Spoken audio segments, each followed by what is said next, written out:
Well, first of its kind in higher education is happening right here in the Treasure Valley. The College of Idaho is under new leadership, and as Michelle Edmonds shares with us, it's not necessarily who, but how the small private college is moving forward that's receiving all kinds of attention. Karen, the College of Idaho appointed not one, but two presidents to lead the Yotes. C of I says it's the first time a single college campus in the nation has named co-presidents. I had an exclusive opportunity to sit down and interview the men, former president of Title I, Doug Brigham, and former Treasure Valley YMCA CEO Jim Everett. They talked about their vision and the hurdles ahead and why the two of them came up with the plan to lead together. It is tonight's Making the Grade.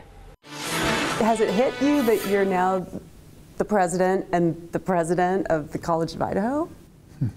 Well, I tell you, it's first it's humbling by all means, but no, people ask us that quite a bit. What do we call you? And I think we've locked in on co-presidents at this point as kind of our title. But yeah, it takes a little getting used to, that's for sure. Probably more than that, it'll be Doug and Jim. We have different skill sets, but we're very complementary as well, I think, and wouldn't work with a lot of people, and honestly, I'm not sure I would have considered it with anybody other than Jim. Every day I get more excited about the concept. I think it's the model, not for everything, as Doug said, it has to be the right combination, but as you look at the world we live in, everything's collaborative. Everything, anything that I've ever been a part of in my life has been a product of a team effort, getting people aligned around a shared vision, getting them passionate about what they're doing. And then it's amazing what you can do. Coming into the job, what worries you? This place is in good shape. It's stable. We have benefited from a good stock market. We've probably been a little more dependent on that than we should have been. Enrollment, we have done some building. This building, we've renovated dorms. We haven't reached the enrollment numbers we need to. We're not alone in that. I think the big challenge is getting our name out.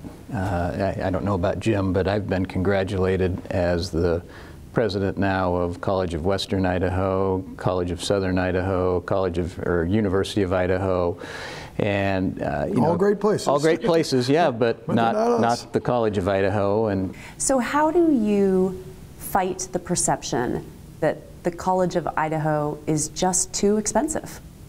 Because it's out there. Mm-hmm. Yeah, it certainly is. And it's a hefty price tag if you were to come here on campus and write out a check without any help. Yeah. Yeah, and I'd tell you, Michelle, I don't think we have anybody really that pays full fare, so to speak. On average, we're probably closer. Most smaller colleges like us, it's around 50% that you end up by the time you get scholarships of this sort and that sort. And we were rated the second best value in the country for this kind of school. So the cost of education is higher than any of us would like it to be. But if you compare us to peer schools, we're about half.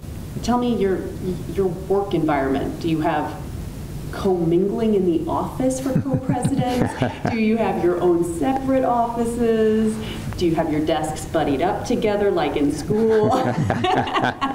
Give me the fun stuff. We're going to start every day together, and whether we're traveling and separate or we're together, it's getting grounded on, okay, where are you going, where am I going? One of the other things that's interesting, there is a president's house, and that's important in this community. That they've had presidents that have lived here and presidents that have not, and so we're going to week on, week off, or maybe 2 weeks out. We're going to figure it out. We're here because we want to make a difference. Doug isn't building his resume. I'm too old to be doing that kind of stuff. This is about trying to make a difference, and that's how's it get better than that?